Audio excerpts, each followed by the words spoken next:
जिस बहू को इस घर में कोई पसंद नहीं करता था, उसी बहू की एक रात की भक्ति ने पूरे परिवार को बर्बाद होने से बचा लिया।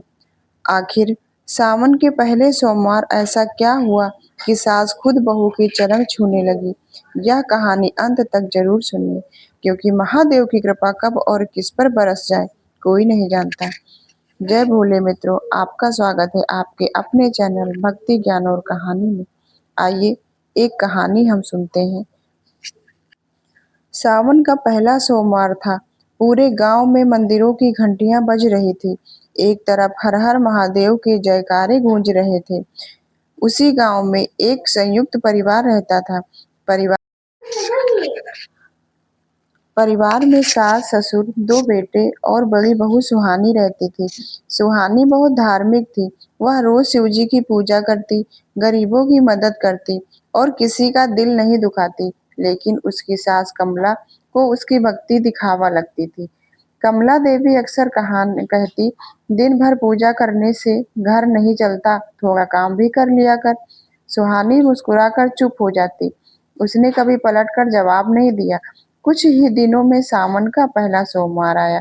सुहानी ने मन ही मन संकल्प लिया कि वह पूरी श्रद्धा से व्रत रखेगी और परिवार की खुशहाली के लिए महादेव से प्रार्थना करेगी। सुबह 4 बजे उठकर उस उसने पूरा घर साफ किया, सबके लिए खाना बनाया और फिर बिना कुछ खाए मंदिर चली गई। मंदिर में उसने शिवजी पर जल, बेलपत्र और धतूरा चढ़ाया। हाथ जोड़कर बैठ गई। हे भोलेनाथ, मुझे कुछ नहीं चाहिए, बस मेरे परिवार को हर दुख से बचाए रखना। उसी समय मंदिर के बाहर एक वृद्ध साधु बैठे थे। उन्होंने सुहानी को बुलाकर वो कहा, बेटी, आज रात अपने घर के मुख्य दरवाजे पर एक दीपक जरूर जलाना, चाहे कुछ भी कहे, दीपक बुझने मत देना। सुहानी ने विनम्रता से प्रणाम किया और घर लौट आई। शाम हुई। उसने दरवाजे पर घी का दीपक जलाया। सास ने देखा तो नाराज होकर बोली, तेल घी जलाकर पैसे बर्बाद करती रहती हो। सुहानी ने कुछ नहीं कहा। रात करीब 12 बजे अचानक तेज आंधी और बारिश शुरू हो गई।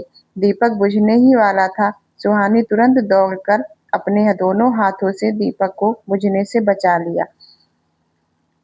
बारिश इतनी तेज थी कि वह पूरी भीग गई, लेकिन दीपक बुझने नहीं दिया।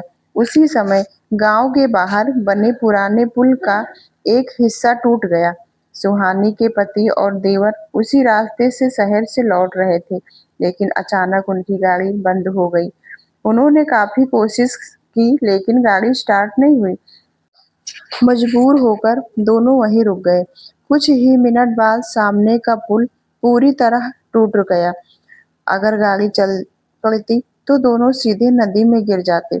अगली सुबह पूरे गांव अगली सुबह पूरे गांव में यही चर्चा थी कि कितने बड़े हादसे से वे बाल बाल बचे। घर लौटकर जब उस सबने यह बात बताई तो सभी हैरान रह गए।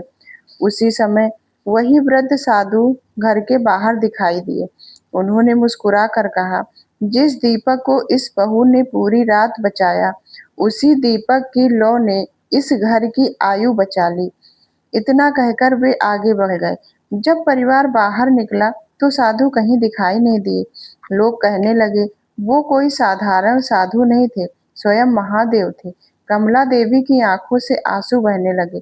उन्होंने पहली बार अपनी बहू को गले लगा लिया। बोली, बेटी, मैंने तुझे कभी समझा ही नहीं। सुहानी ने उसके पैर छू लिए और बोली, माँ जी, घर तभी घर बनता है जब उसमें प्रेम हो। उस दिन के बाद पूरे परिवार का व्यवहार बदल गया।